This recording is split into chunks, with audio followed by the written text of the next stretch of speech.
بسم اللہ الرحمن الرحیم 21واں سبق صراط مستقیم کورس کے 21ویں سبق میں بھی دوسرے اسباق کی طرح 5 چیزیں ترتیب کے ساتھ آئی ہیں جو قرآن کریم کے آئے ذکر کی گئی ہے۔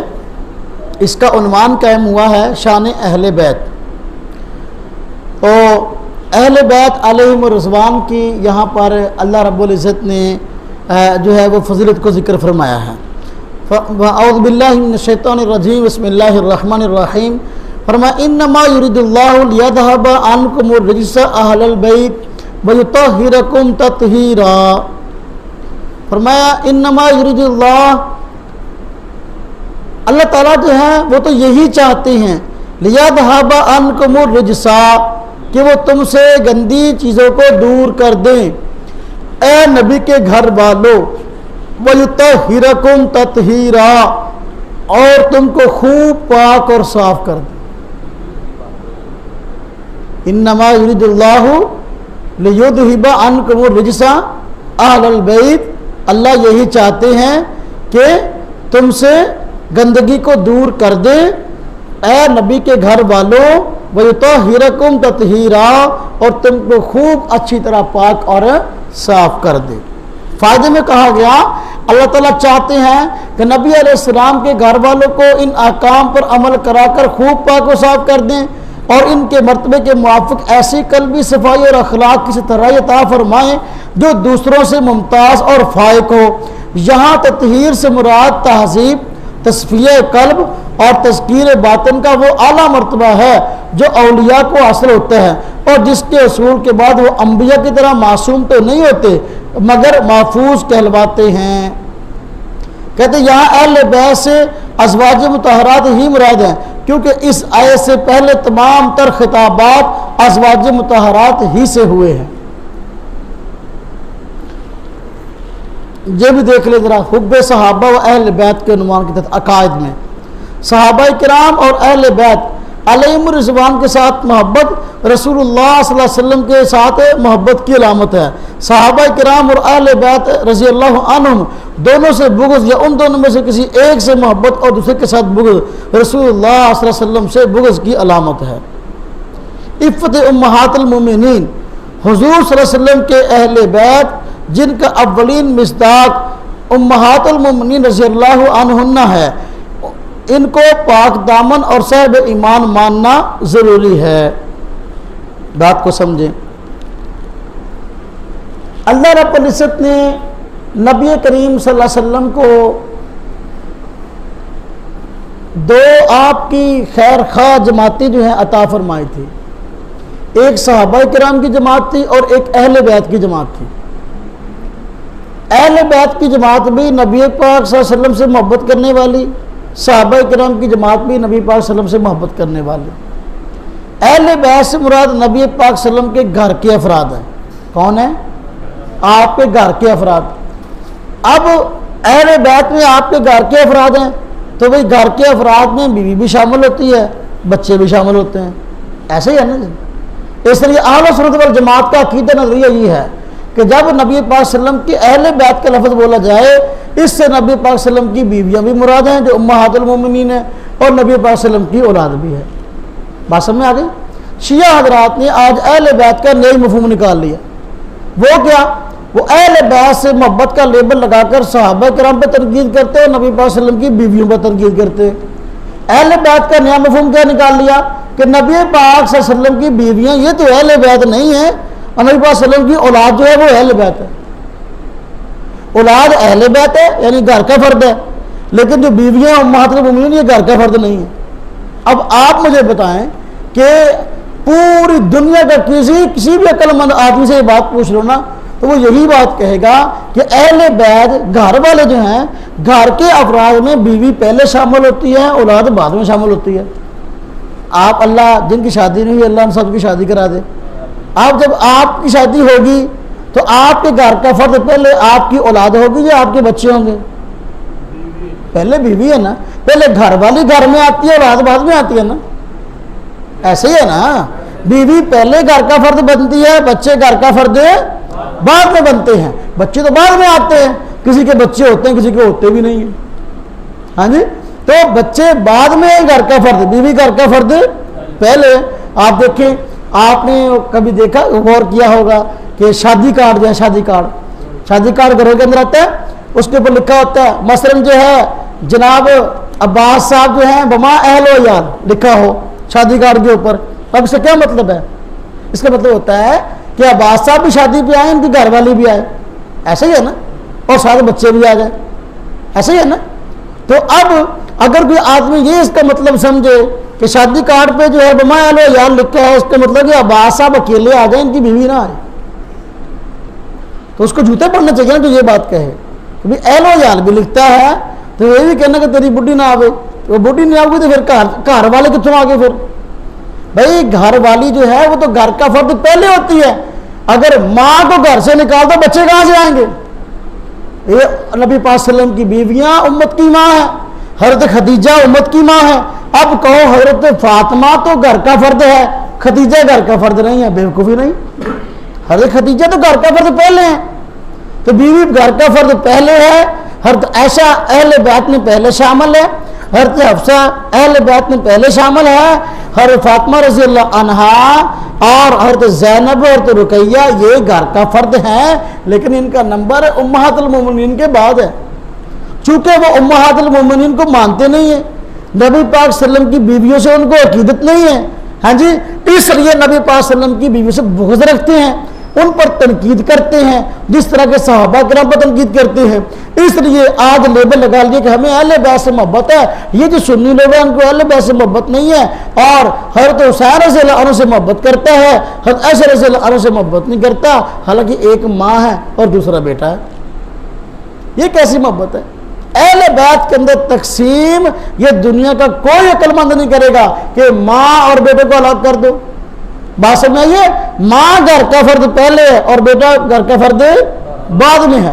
ہاں اس واجب یہ جو آیتیں قرآن پاک میں آئی، اللہ پاک نے شان بیان کی اہل بیت کی کہ اہل بیت کو اللہ رب العزت نے ہر قسم کے گندے اخلاق سے پاک کر دیا، تو ان کو یہ فضیلت عطا کی ہے. یہ فضیلت امہات المومنین کو پہلے ملی ہے، اور وجہ اس کی وجہ یہ کہ یہ آیتیں جو ہیں اس سے پہلی ساری کی ساری آپ اٹھا کے دیکھ قرآن پاک کو، سورہ احزاب کی جو آیتیں ہیں، یہ آیت نمبر 33، اس سے پہلے جو آیتیں ہیں آپ کھول کے دیکھو، وہاں یا نساء نبی کو خطاب ہے، اے نبی کی بیویوں، نبی کی بیویوں کو خطاب ہو رہا ہے، ان کا تذکرہ چل رہا ہے. جب تذکرہ ان کا چل رہا ہے تو یہاں آگے بھی جو فرمایا کہ اللہ پاک نے سارے برے اخلاق تمہارے دل سے نکال دیے ہیں، تو یہ کس کی متعلق بات ہوگی؟ نہیں پاک صلی اللہ علیہ وسلم کی بیوی کے متعلق. اب عجیب منطق ہے کہ پچھلی ساری آیتیں نبی پاک صلی اللہ علیہ وسلم کی بیویوں کے متعلق ہے، یا نساء نبی، یہ نبی کی بیوی ہو. اب آگے کہتے ہیں کہ نا یہ نبی پاک صلی اللہ علیہ وسلم کی بیوی کے متعلق نہیں ہے، یہ جو ہے وہ حضرت حسن و حسین کے متعلق ہے. ہم کہتے ہیں خدا تمہیں عقل دے بھی، گھر کے افراد میں تو سارے خود داخل ہیں، خاص طور پہ اس آیت میں نبی پاک صلی اللہ علیہ وسلم کی بیویاں مراد ہیں. ہم کہتے ہیں قرآن کی اس آیت سے نبی کی بیویوں کا اہل بیت ہونا ثابت ہوتا ہے. اب جو آپ کے نواسے نواسیاں ہیں ان کا اہل بیت ہونا حدیث سے معلوم ہوتا ہے. حدیث قصہ ہے نا معروف، نبی پاک صلی اللہ علیہ وسلم نے ایک مرتبہ حضرت حسن حضرت حسین وغیرہ کو بلایا اور اپنی چادر کے اندر لے کر فرمایا ہؤلائی اہل بیتی، اے ہے میرے اہل بیت. اب دیکھو حدیث سے حضرت حسن اور حسین وغیرہ کا اہل بیت نہ معلوم ہوا، قرآن سے امہات المومنین کا اہل بیت نہ معلوم ہوا. ہم قرآن کو بھی مانتے ہیں، حدیث کو بھی مانتے ہیں. بات سمجھ میں آئی؟ ہاں، ہم ان میں تفریق نہیں کرتے. اچھا، یہ بات سمجھ میں اگر آپ کو آ گئی، اللہ آپ کا بھلا کرے. ایک بات اور سمجھ لیں کہ اہل بیت علیہم الرضوان یہ اسلام کا خیر خواہ طبقہ، صحابہ کرام اسلام کا خیر خواہ طبقہ، دونوں نبی پاک صلی اللہ علیہ وسلم کی کامل پیروی کرنے والے، اور دونوں ہمارے سر کا تاج ہیں. دونوں کون ہیں؟ ہمارے سر کا تاج. ہم اہل بیت کی بھی قدر کرتے ہیں، صحابہ کی بھی قدر کرتے ہیں. اب اسلام میں جو ہے وہ ایسے فرقے پیدا ہو گئے، ایسے گروہ پیدا ہو گئے اسلام کا نام لیوا، جو کسی ایک گروہ کی آڑ میں دوسرے گروہ پر تنقید کرنے لگے. ایسے گمراہ طبقے تاریخ میں پیدا ہو گئے. اب ایک گمراہ طبقہ پیدا ہوا، اہل بیت کا نام لے کر صحابہ کرام پر کفر اور شرک اور منافقت کے فتوے جاری کر دیے. وہ شیعہ حضرات اہل بیت کی آڑ میں سارے صحابہ کافر کہنا شروع کر دیا.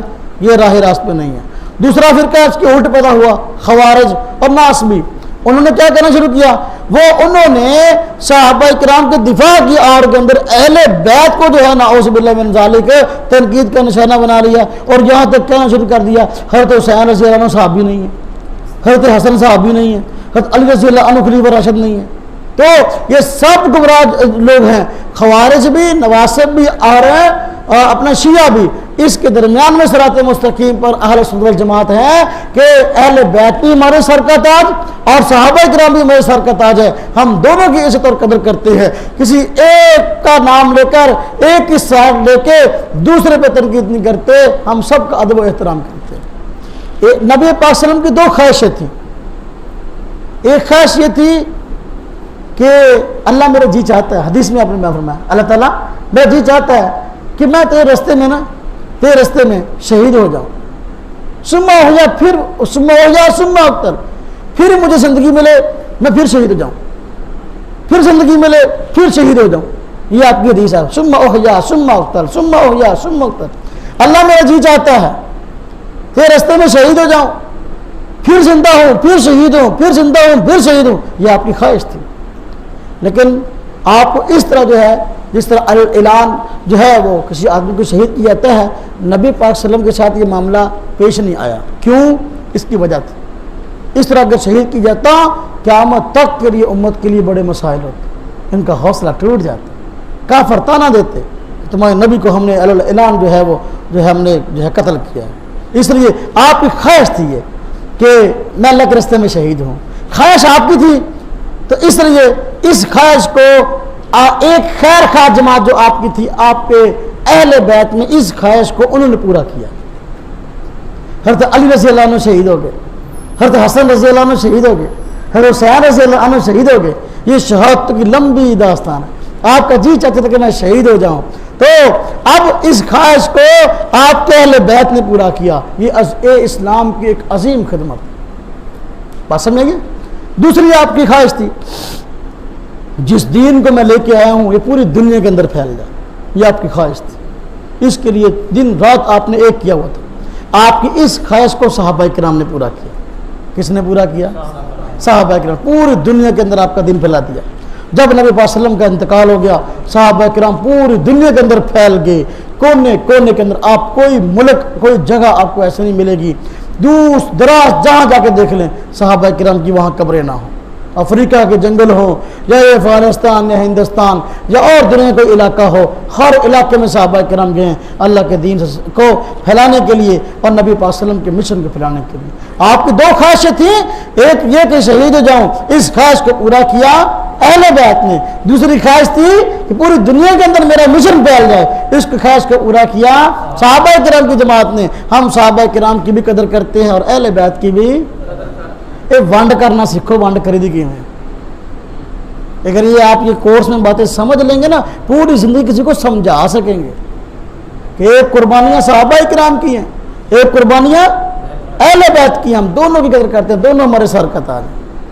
واسطے میں ان میں تقسیم کر کے کسی ایک کی سائر لے کر دوسرے پر تنقید کرنا یہ اہل سنت والجماعت کا شیوہ ہی نہیں۔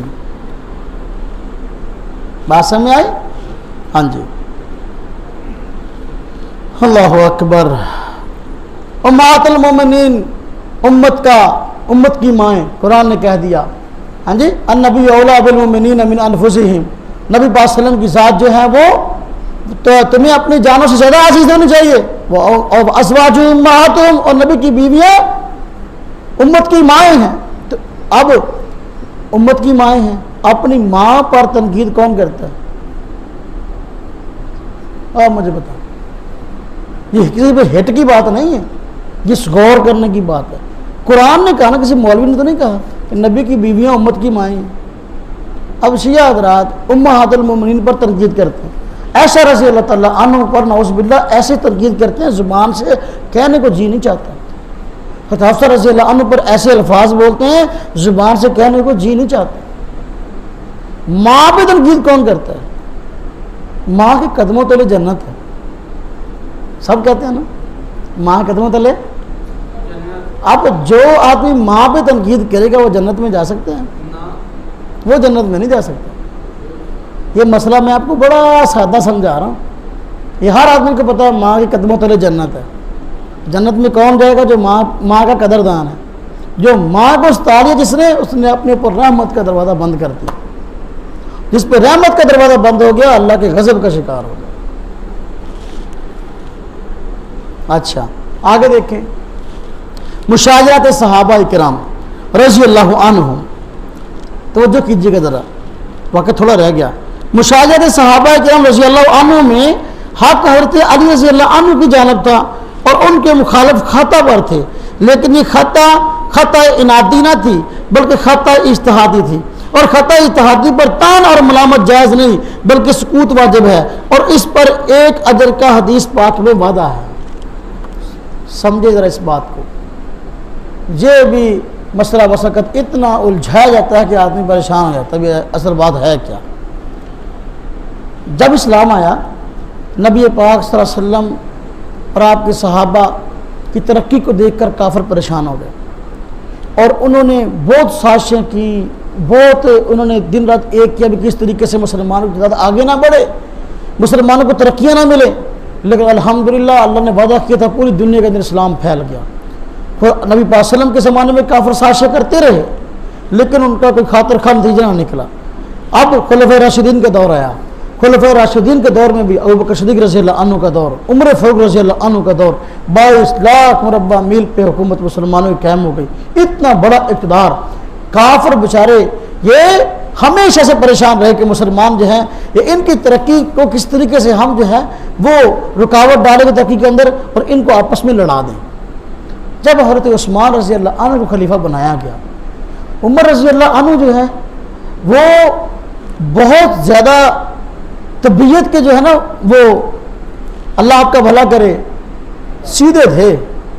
کوئی الٹی بات دیکھ لیتے تو برداشت نہیں کرتے. ہر وقت کوڑا جو ہے نا ان کے ہاتھ میں ہوتا تھا. بس کوئی الٹی بات دیکھی اور کوڑا برسا نہیں. تو اب جب عمر رضی اللہ عنہ کا انتقال ہو گیا، آپ شہید ہو گئے، عثمان رضی اللہ عنہ کو جو ہے خلیفہ راشد بنایا گیا اور حق بھی انہیں کا تھا. اب مسئلہ یہ کہ ہر عثمان رضی اللہ عنہ جو ہے وہ طبیعت کے بڑے نرم تھے. چونکہ طبیعت کے نرم تھے، ان کی طبیعت کی نرمی سے لوگوں نے نجات فائدہ اٹھا لیا. طرح طرح سے نا جو ہے جگہ جگہ سے شور سے برپا ہونا شروع ہو گئی. اور عثمان رضی اللہ عنہ کے خلاف جو ہے کئی طرح کے لوگ منافقین جو ہے خاص طور پہ سرگرم ہو گئے اور جو ہے عثمان رضی اللہ عنہ اور آپ کی خلافت اور مسلمانوں کے خلاف جو ہے لوگوں کو کرنا شروع کر دیا، بڑکانا شروع کر دیا. چنانچہ وہ دنیا میں کوئی بھی کام ہو جب اس پہ محنت کی جائے تو ظاہر بات ہے محنت کے نتائج تو ہوتے ہیں. منافقین نے محنت کی، نتیجہ یہ ہوا کہ ایک گروہ عثمان رضی اللہ عنہ کے خلاف کھڑا ہو گیا اور مختلف طرح کی افسانہ بازی کر کے جھوٹے الزامات اور عثمان رضی اللہ عنہ پر لگا کر انہوں نے عثمان رضی اللہ عنہ کو شہید کرنے کا ارادہ کر لیا. ہم نے شہید کرنا ہے. آپ اتنے نرم دل تھے کہ آپ نے صحابہ کو روک دیا. یہ جو بلوائی ہیں یہ میرے خلاف کھڑے ہو گئے ہیں، تو اگر یہ کوئی خون ریزی کریں تو تم ان کو دیکھ کر خون ریزی نہ کرنا. میں مدینہ کی گلیوں کو خون سے رکھتا ہوا دیکھنا نہیں چاہتا. نرم دل آدمی تھے. تو اور ان کو اور شاہ مل گئی کہ اب عثمان رضی اللہ عنہ نے صحابہ کو روک دیا، اب ہم جو چاہے کریں. اور عثمان رضی اللہ عنہ کو شہید کر دیا. نتیجہ یہ ہوا آپ کے گھر آ کر حملہ کیا اور آپ کو شہید کر دیا.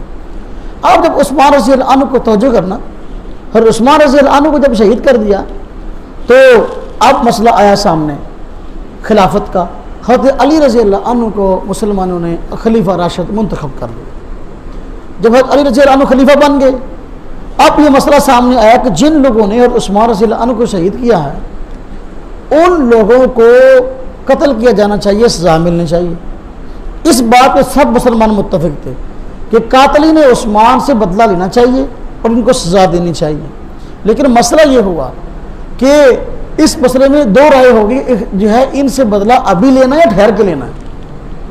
حضرت علی رضی اللہ عنہ اور آپ کے ساتھ کثیر صحابہ کرام کی رائے یہ تھی کہ حالات ابھی خراب ہیں اور عثمان رضی اللہ عنہ شہید ہوئے نبی پاک صلی اللہ علیہ وسلم کے دور دماد بہت بڑا حادثہ ہے. اس لیے جو ہے حالات ذرا تھوڑے سے سنبھل جائیں، پھر ہم اس گروہ کو ایسا ایسا جو ہے شکنجے میں جکڑ لیں گے اور پھر ان کو سزا دیں گے. اپنی جگہ پر یہ رائے بہت قابل احترام تھی.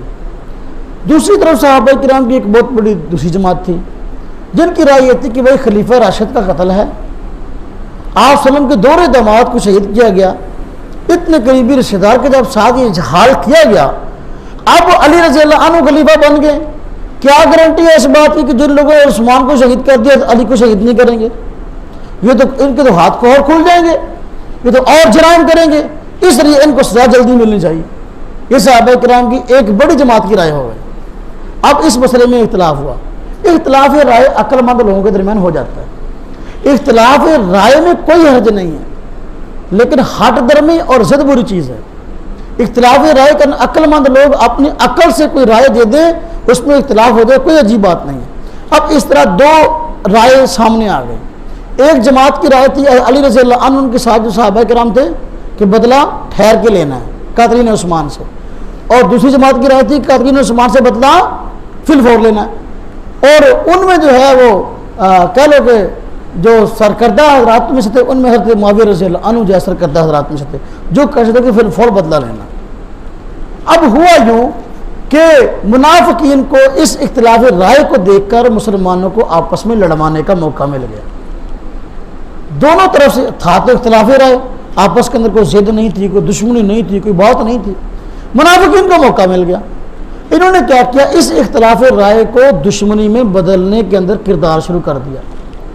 حضرت معاویہ رضی اللہ عنہ اور ان کے ساتھ جو صحابہ کرام تھے ان کے پاس جاتے تو جا کر علی رضی اللہ عنہ اور ان کی جماعت کی چغلیاں کرتے اور جھوٹے باتیں کرتے کہ علی رضی اللہ عنہ تو قاتلین عثمان نہ ملے ہوئے نا، اور عثمان کے قاتلوں سے ملے ہوئے، اس طرح بدلہ نہیں لے رہے، یہ بات سادہ لوگ مسلمانوں میں مشہور کرانے شروع کر دی۔ اور ادھر معاویہ رضی اللہ عنہ جو ہے ان کے خلاف منافقین کی ایک جماعت علی رضی اللہ عنہ کی جماعت میں گھس گئی، اور ان کو اور معاویہ رضی اللہ عنہ اور دوسرے صحابہ کرام کے خلاف جو ہے وہ متنفر کرنا شروع کر دیا کہ یہ لوگ دیکھو خلیفہ راشد کی بات نہیں مانتے، یہ تو باغی ہو گئے، ان سب کو قتل کرنا چاہیے، اب ان کے ساتھ قتال اور جنگ ہونی چاہیے۔ اب اس قسم کی باتیں مسلمان نہیں کرتے تھے، دونوں جانب سے منافقین گھسے ہوئے تھے، اور آپس کے اندر طے کہ رات کو ان کے مشورے ہوتے چھپ چھپ کے، اور دن کے وقت جو ہے وہ دونوں جماعتوں کے اندر چلے جاتے اور دونوں کو ایک دوسرے کے خلاف بھڑکاتے۔ بڑا زور لگایا انہوں نے کہ آپس میں لڑ پڑے، لیکن جب چغلی چکائی شروع ہوتی ہے، اللہ معاف فرمائے، یہ بہت بڑا جرم ہے۔ اس لیے فرمایا گیا چغلی کرنا ایسے جیسے کہ مسلمان بھائی کا گوشت کھانا۔ تو اب جب چغلی چکانی شروع ہو گئی، نتیجہ یہ ہوا کہ منافقین ایک حد تک دونوں جماعتوں کو آپس میں بھڑکانے میں کامیاب ہو گئے، لیکن پھر بھی لڑائی تک نوبت نہیں آئی۔ ہوا یوں کہ منافقین نے ہی ایسا کیا کہ لڑائی تک نوبت پہنچا دی، بعد میں دونوں جماعتوں کو آمنے سامنے کر دیا، رات کو مشورہ کیا بھی صبح میں جو آمنے سامنے ہون گے نا، انہیں صلح نہیں ہون دینی، انہوں نے آپ کو بیان نہیں دینا، ادھر تسی تیر چلا دو، ادھر اسی چلا دیں گے۔ تیر کس نے چلائے؟ منافقین نے۔ ادھر سے بھی منافقین نے چلائے حضرت معاویہ رضی اللہ عنہ کی جماعت میں گھس کر، اور ادھر سے حضرت علی رضی اللہ عنہ کی جماعت سے بھی کس نے چلائے؟ منافقین نے چلائے۔ دونوں طرف تیر برسانے والے لوگ منافقین تھے، صحابہ نہیں تھے۔ اب ہوا یوں ہے کہ ادھر سے منافق تیر چلاتے لگ جاتے صحابہ کو، ادھر سے تیر چلتے تو لگ جاتے ادھر والے صحابہ کو، چلانے والے منافقین اور لگتے کن کو تھے؟ اب جب ایسا ہو جائے کہ اختلاف رائے ہو گیا اور اس میں کچھ لوگ ادھر سے شہید ہو گئے، کچھ ادھر شہید ہو گئے، اب ظاہر بات ہے اختلاف تو مزید سخت نوعیت کا ہو ہی جانا تھا نا، اسے سخت نوعیت اختیار کر جانی تھی۔ نتیجہ یہ ہو گیا کہ دو بڑی جنگیں ہو گئی، جنگ جمل ہو گئی، جنگ صفین ہو گئی، اس میں ہزاروں صحابہ کرام شہید ہو گئے۔ اس اختلاف پیچھے جو سازش تھی یہ منافقین کی تھی، مسلمانوں کو لڑانے کی، مسلمانوں کی بڑھتی ہوئی طاقت کو دیکھ کر وہ پریشان تھے، ان کی طاقت کو پورا پورا کرنے کے لیے سارا کچھ ہوا۔ لیکن باہر کے صلح کی کوشش ہونے لگی کہ آپس میں صلح ہو جائے، منافقین پھر صلح نہیں ہونے دیتے تھے۔ لیکن یہ دشمنی پر مبنی نہیں تھی، یہ انعاد پر مبنی جنگیں نہیں تھیں، یہ غلط فہمی پر تھی۔ غلط فہمی ایک بھائی کو دوسرے بھائی کے متعلق نہیں ہوتی، بس اوقات ایک بھائی دوسرے بھائی گریبان پکڑ لیتا ہے، بس اوقات باپ بیٹے گریبان پکڑ لیتا ہے، ہاں جی ایسا ہو جاتا ہے نا جی، غلط فہمی کی بنیاد پر لڑائی ہو جاتی ہے۔ حالانکہ آدمی دوسرے کا دشمن نہیں ہوتا، لیکن غلط فہمیاں پھیلا دی جاتی ہیں، اس غلط فہمی کی بنیاد پر یہ لڑائی ہو گئی۔ وگرنہ یہ ایسا اختلاف نہیں تھا کہ یہ اسلام اور کفر کا اختلاف ہو۔ شیعہ لوگوں نے اس اختلاف کو اسلام اور کفر کا اختلاف بنا دیا۔ اور اس طرح ظاہر کیا لوگوں کے سامنے کہ یہ کوئی اسلام اور کفر کا اختلاف تھا، اور کہا کہ حضرت علی رضی اللہ عنہ اور ان کے ساتھ جو لوگ تھے وہ مسلمان تھے، جو معاویہ رضی اللہ عنہ اور ان کے ساتھ صحابہ تھے وہ مسلمان نہیں تھے، وہ تو کافر تھے۔ یہ اسلام اور کفر کی جنگ تھی۔ حالانکہ دیکھو اب ایک بڑا نازک مسئلہ ہے، اور میں آپ کو سمجھا رہا ہوں کہ سمجھ لیں گے نا، کسی کو سمجھانا آسان ہو جائے گا۔ تو اب حالانکہ بات یہ ہے کہ دونوں طرف سے ہی کوئی کسی کا دشمن نہیں تھا، غلط فہمی تھی۔ اب ہوا یوں کہ اس کا واضح ثبوت ہے، حضرت علی رضی اللہ عنہ سے کسی نے پوچھا کہ معاویہ رضی اللہ عنہ کی جماعت میں جو صحابہ شہید جاتے ہیں یہ لڑائی کے اندر جو شروع ہوئی ہے، تو جو جن کو تیر لگتے ہیں تمہارے وہ فوت جاتے ہیں، تو ان کے متعلق تمہارا کیا خیال ہے؟ کیا وہ شہید ہیں؟ آپ نے فرمایا بالکل شہید ہے۔ اگر اسلام اور کفر کی لڑائی ہوتی پھر یہ کہتے کہ شہید ہیں؟ نہیں، فرمایا شہید ہیں۔ تو فرمایا کہ پھر شہید ہیں تو پھر جو ہے یہ لڑائی کیسی؟ آپ نے فرمایا کہ ان کو ہمارے متعلق غلط فہمی ہے، ان کو ہمارے متعلق غلط فہمی ہو سکتی ہے۔ اسی طرح دیکھیے آپ معلوم ہوا کہ یہ کوئی بغض اور اناد نہیں تھا۔ اور دوسری طرف حضرت معاویہ رضی اللہ عنہ کو جب یہ لڑائی ہوئی، روم کے بادشاہ نے خط لکھا اور کہا کہ اے معاویہ، اتنے بڑے تم سپہ سالار اور جنگجو آدمی ہو، یہ مسلمانوں نے تمہاری قدر ہی کوئی نہ کی، دیکھو تمہارے خلاف لڑائی کے لیے کھڑے ہو گئے، تو میرا جی چاہتا ہے کہ جو ہے میں تمہاری قدر کروں۔ انہوں نے تمہاری قدر نہیں کی، یہ جو تمہارے مقابلے کے اندر علی رضی اللہ عنہ دوسرے آئے ہیں، میرا جی چاہتا ہے کہ تمہارے اندر شامل ہو کر جو ہے ان کا خاتمہ کرو۔ علی رضی اللہ تعالیٰ عنہ کے متعلق جب یہ بات حضرت معاویہ رضی اللہ عنہ نے سنی کہ روم کے بادشاہ نے یہ خاتمے بات کہہ دی، آپ کو رونا آ گیا۔ اور ورنہ دیکھو ہمارے آپس کے اختلاف کو دیکھ کر ایک کافر کو اتنی بڑی ضرورت ہو گئی کہ وہ یہ اس نے ایسی بات لکھ دی ہے۔ آپ نے فوراً خط کا جواب لکھوایا اور فرمایا اوے رومی کتے، ہمارے آپس کے اختلاف کو دیکھ کر تجھے اتنی بڑی ضرورت ہوئی ہے کہ تو جو ہے کہتا ہے کہ میں علی رضی اللہ عنہ اور ان کی فوج کو ختم کروں گا۔ یاد رکھ، اگر تو نے حضرت علی رضی اللہ عنہ اور ان کے ساتھ جو صحابہ شامل ہیں ان کو میلی آنکھ سے بھی دیکھا، سب سے پہلے علی رضی اللہ عنہ کی فوج میں شامل ہو کر میں تیرا سر قلم کروں گا۔ بات سمجھ میں آئی؟ اب اگر آپس میں بغض ہوتا، آپس میں اناد ہوتا تو کیا ایسا ہوتا؟ حضرت معاویہ یوں جواب دیتے؟ حضرت معاویہ کہتے آجو ٹھیک ہے بھائی مل کے لڑائی کرتے ہیں، اگر اسلام کفر کی لڑائی ہوتی؟ ایسا نہیں تھا۔ باہر کیف دونوں کی بات نیک نیتی پر مبنی تھی۔ آج لوگ بس جھوٹ بول دیتے ہیں کہ معاویہ رضی اللہ عنہ اقتدار کے لیے لڑ رہے تھے۔ حضرت معاویہ رضی اللہ عنہ کا اقتدار کا کوئی مطالبہ نہیں تھا، لڑائی صرف یہ تھی کہ عثمان رضی اللہ عنہ کے قاتلوں سے بدلہ جلدی لینا کہ ٹھہر کے لینا، بس۔ حضرت معاویہ رضی اللہ عنہ ان کے ساتھ جو صحابہ تھے ان کی رائے یہی تھی کہ بھائی ہمیں آپ سے کوئی اختلاف نہیں ہے، صرف یہ اختلاف ہے کہ آپ جلدی ان سے بدلہ لے لو، کہیں وہ اور بڑا غلط کام نہ کر گزریں۔ اقتدار کی لڑائی نہیں تھی۔ یہی وجہ حضرت معاویہ رضی اللہ عنہ نے حضرت علی رضی اللہ تعالیٰ عنہ کے دور میں جب تک آپ خلیفہ رہے آپ نے ایک مرتبہ بھی خلافت کا دعویٰ نہیں کیا، ایک مرتبہ بھی اقتدار پہ آنے کی خواہش کا اظہار نہیں کیا۔ بات سمجھ آئی؟ اب اس کا واضح ثبوت یہ بھی ہے کہ یہ کوئی اسلام کفر کی لڑائی نہیں تھی۔ آج شیعہ حضرات یہ محرم کے مہینے میں یہی تقریریں کرتے ہیں، پورا 10 دن ٹی وی چینلوں پر یہی بکواس ہوتی ہے اور یہ اسلام اور کفر کی لڑائی بنا کر پیش کرتے ہیں۔ حالانکہ میں اس پہ ان کا منہ بند کرنے کے لیے بات کہا کرتا ہوں، اور میں آپ کو اس بحث کو ختم کرتے ہوئے ذکر کرتا ہوں کہ یہ اسلام کفر کی لڑائی نہیں تھی، بلکہ دونوں نیک نیتی پر مبنی تھی، دونوں کی باتیں غلط فہمی تھی۔ اس کا واضح ثبوت یہ ہے کہ حضرت علی رضی اللہ عنہ کے شہید ہونے کے بعد جب حضرت حسن رضی اللہ عنہ کو خلیفہ بنایا گیا، حضرت حسن رضی اللہ عنہ نے حضرت معاویہ رضی اللہ عنہ کے ہاتھ پر بیعت کر لی اور ان کو خلیفہ وقت تسلیم کر لیا تھا۔ اگر یہ اسلام اور کفر کی لڑائی ہوتی، جو حضرت علی کے ساتھ لوگ تھے وہ مسلمان اور دوسرے کافر ہوتے، تو حضرت حسن رضی اللہ عنہ ان کے ہاتھ پر بیعت کرتے۔ کافر کیا بیعت ہوتی ہے؟ حضرت معاویہ رضی اللہ عنہ پوری دنیا کے حکمران بن گئے۔ یہ اس بات کا واضح ثبوت ہے کہ بھئی ان کے اندر کوئی اسلام اور کفر کی لڑائی نہیں تھی، ان کے اندر آپس میں کوئی بغض نہیں تھا۔ اسی وجہ سے حضرت حسن رضی اللہ عنہ نے حضرت معاویہ رضی اللہ عنہ کے ہاتھ پر بیعت کر لی تھی اور حضرت معاویہ حکمران بن گئے تھے۔ اور پھر دیکھیں شیعہ حضرات کی بدماشی، اللہ معاف فرمائے کہ انہوں نے عقیدہ امامت گھڑ لیا کہ فلاں امام 12 امام گھڑ لیے ہیں۔ حضرت حسین کی اولاد میں امام ہے آگے، توجہ کیجیے گا، حضرت حسین کی اولاد میں اماموں کو مانتے ہیں ہمارا امام ہے، یہ امام ہے، حضرت حسن کی اولاد میں امام ہے ہی کوئی نہیں ان کے ہاں، اور ہمیں کہتے ہیں اہل بیت کا دشمن ہے۔ اہل بیت میں حضرت حسن بھی ہیں اور حضرت حسین بھی ہیں۔ جب حضرت حسین کی اولاد وہ تمہاری امام ہے تو حضرت حسن کی اولاد تمہاری امام کیوں نہیں ہے؟ 12 اماموں میں وہ شامل نہیں ہے۔ یہ اس بات کا واضح ثبوت ہے کہ جب حضرت حسن نے حضرت معاویہ کے ہاتھ پر بیعت کی تھی اس وقت سے لے کر آج تک شیعہ حضرات ناراض ہیں اور حضرت حسن رضی اللہ عنہ سے بغض اور دشمنی رکھتے ہیں۔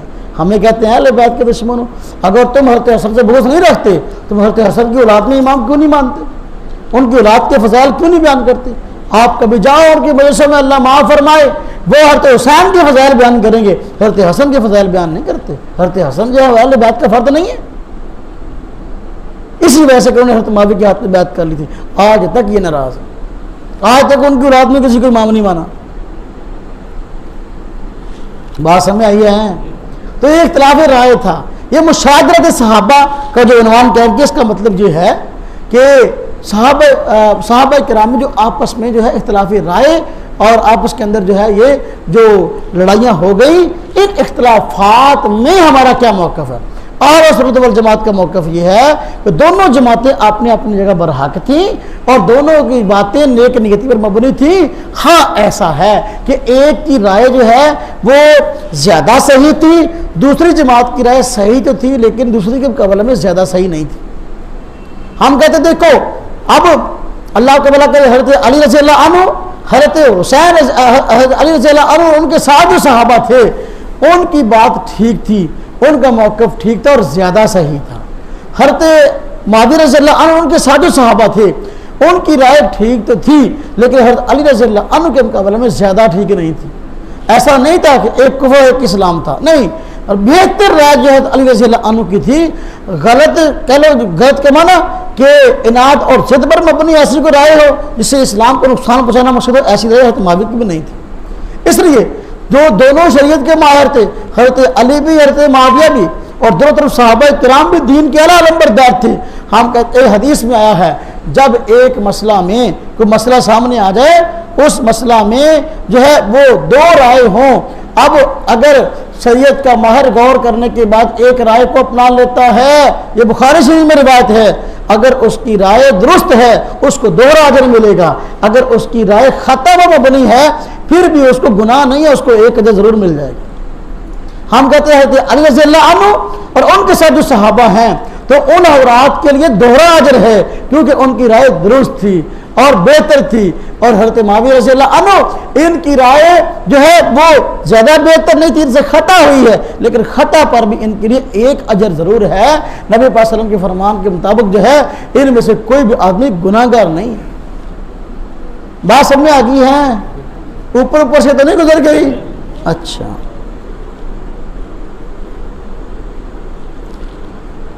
آگے دیکھیں، حق حضرت حسین کے ساتھ ہے، حق حضرت حسین کے ساتھ ہے۔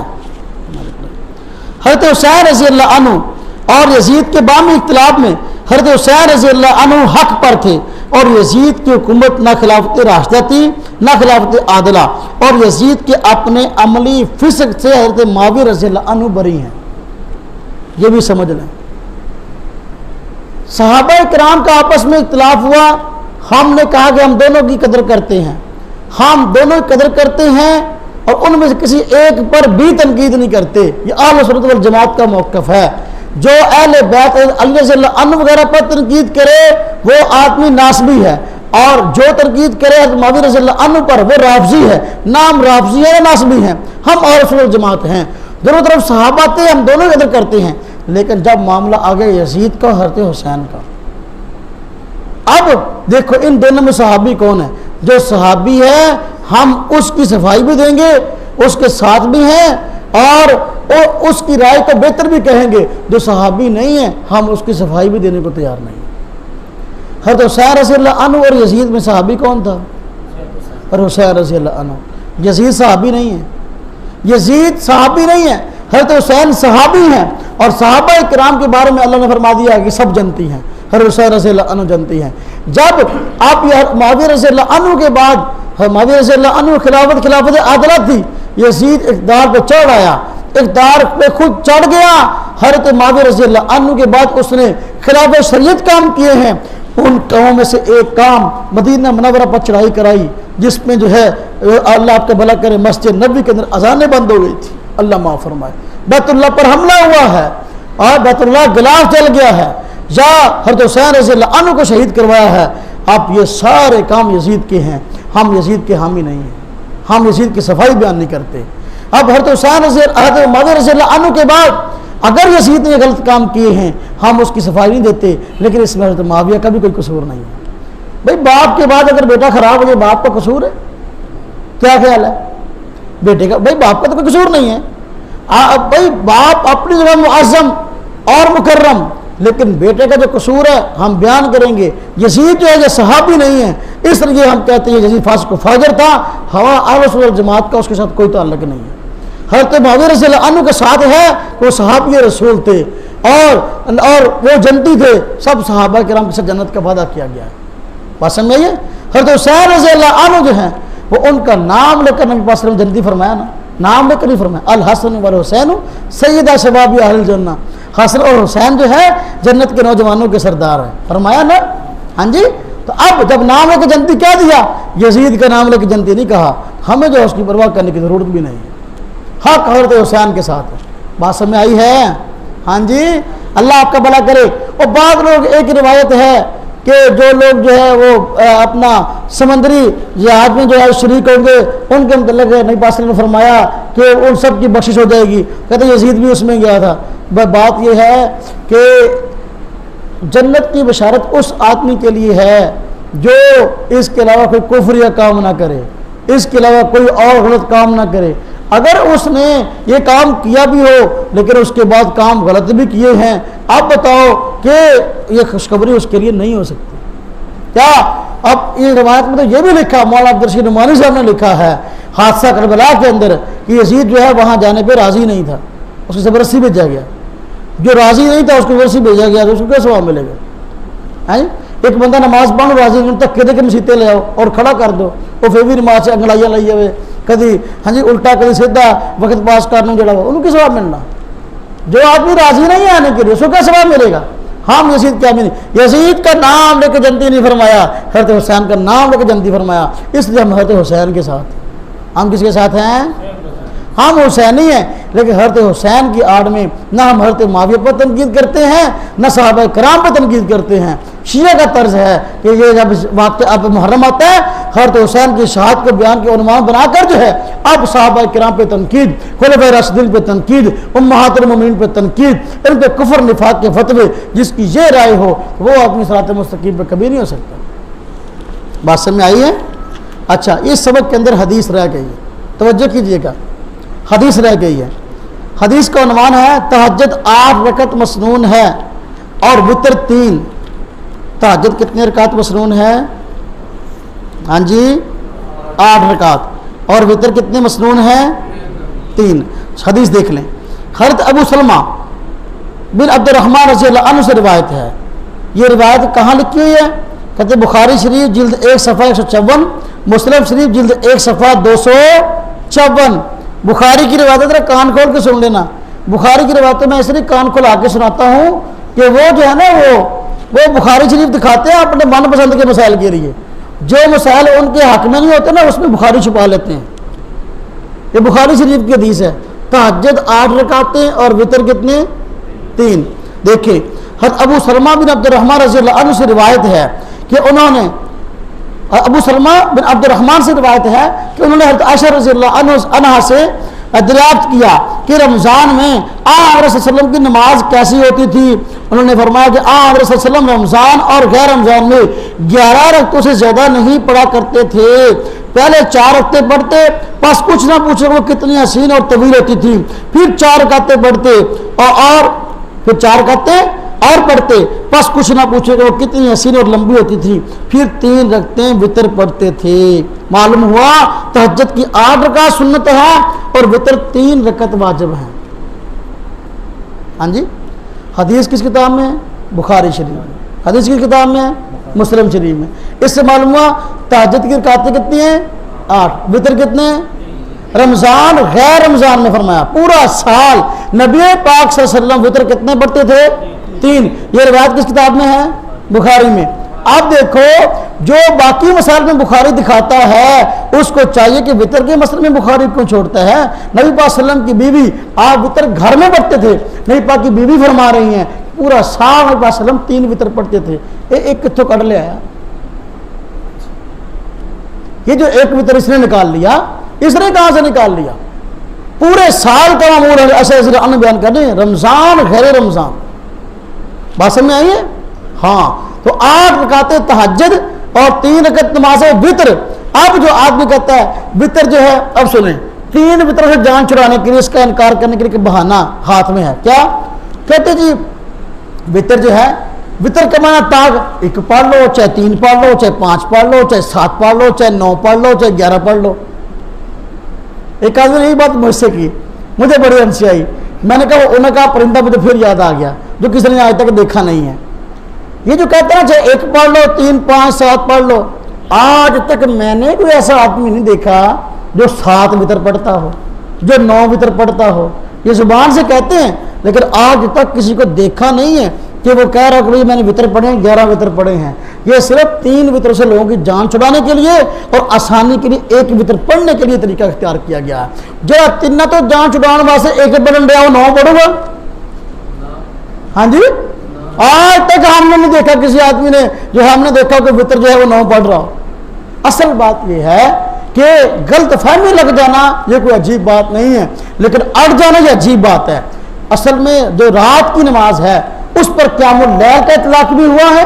جو رات کی نماز تہجد بھی ہے، وطر بھی ہے، نوافل بھی ہیں، ہاں جی، تو اس پر قیام اللیل کا اطلاق بھی ہوا ہے. بسا اوقات اس کو وطر کے لفظ سے تعبیر کر دیا، اس سے وہ سمجھا شاید کہ سارے وطر ہیں، حالانکہ وطر تو پڑھتے آخر میں.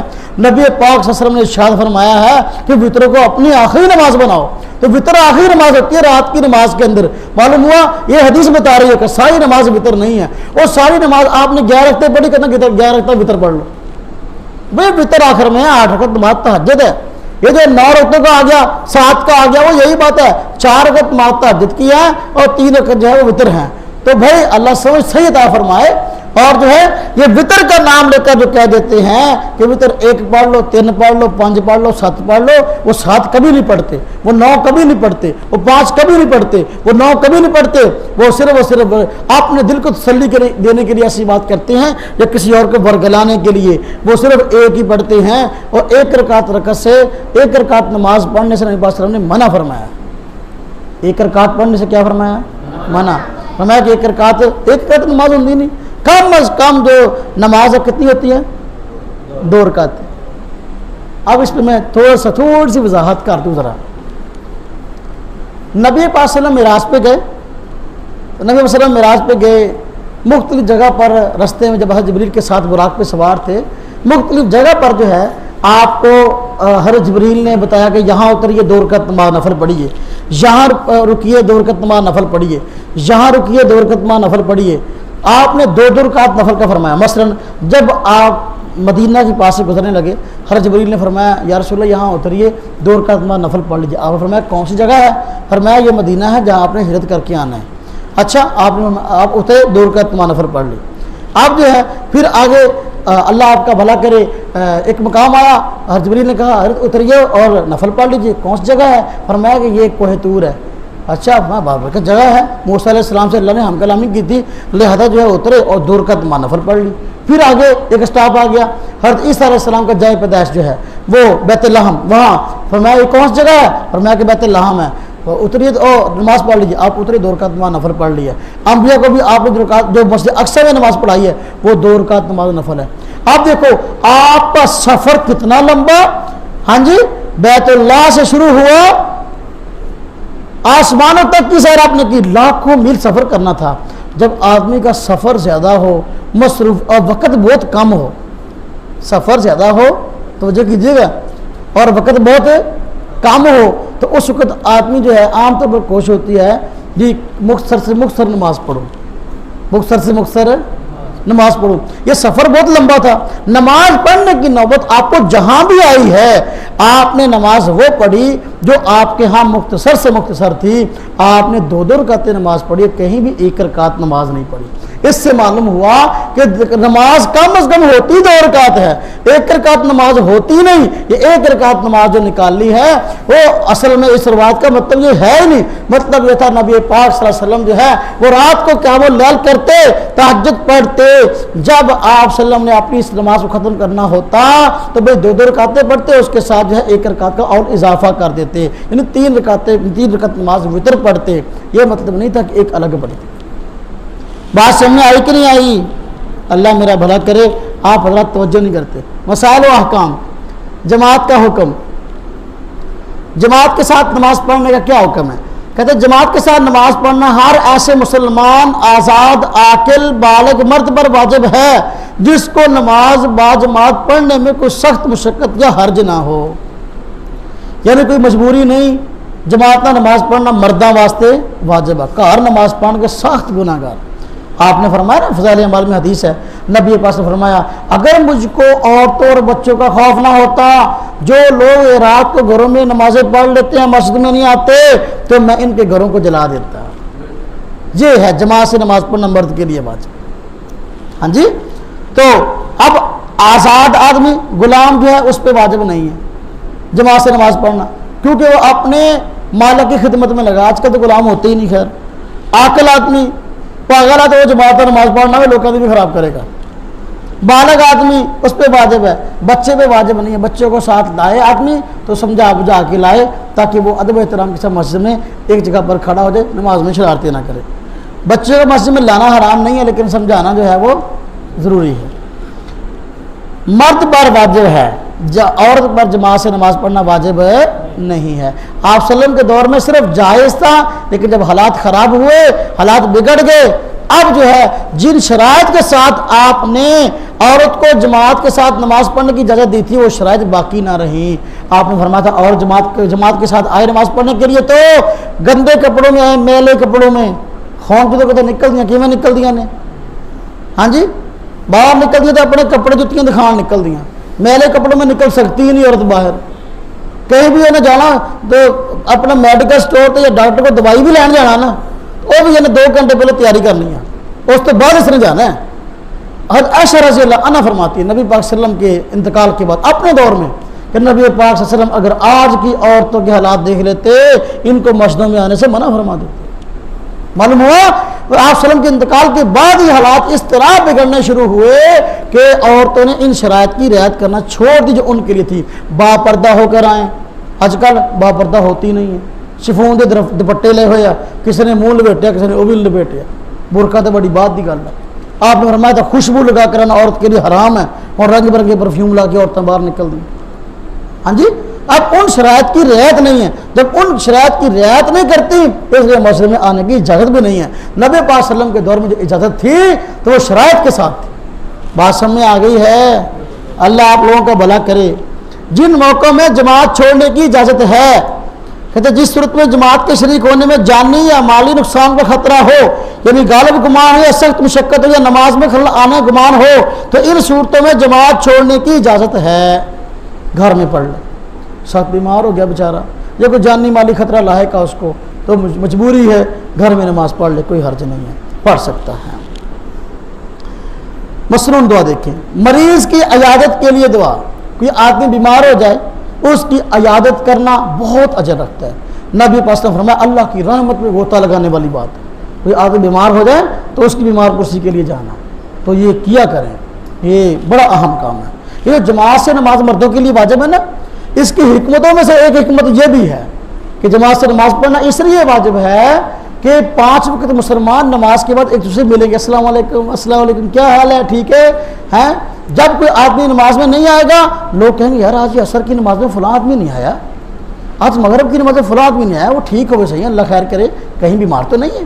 تو صحابہ کرام جماعت میں آتے تو بہانے سے جو ہے اب لوگوں کی ملاقات ہو جاتی تھی آپس کے اندر, تو جو نہیں آتا تھا اس کی بیمار پوچھ کے جاتے, بھائی بیچارہ بیمار لگتا ہے یا نہیں آیا. ہاں جی, پھر بندہ ہو بھی ہٹا کٹا صحت مند پھر بھی جماعت کے لیے نہ آئے تو پھر تو دیکھ لو کہ آخرت خراب کرنے والی بات ہے. تو مریض کی عیادت کے لیے دعا اسأل اللہ العظیم رب العرش العظیم ان یشفیک، کہتے ہیں اسأل اللہ العظیم، میں سوال کرتا ہوں اللہ تعالیٰ سے جو عظیم ہے، رب العرش العظیم جو عرش عظیم کا مالک ہے، ان یشفیک، کس چیز کا سوال کرتا ہوں؟ کہ وہ آپ کو شفا عطا فرمائے۔ اللہ پاک سے سوال کرتا ہوں کہ وہ آپ کو شفا عطا فرمائے۔ تو ان الفاظ کے ساتھ جو ہے وہ مریض کی عیادت کرنی چاہیے، اور اللہ پاک جو ہے وہ نبی پاک صلی اللہ علیہ وسلم کی سیرت پر عمل کرنے کی توفیق عطا فرمائے۔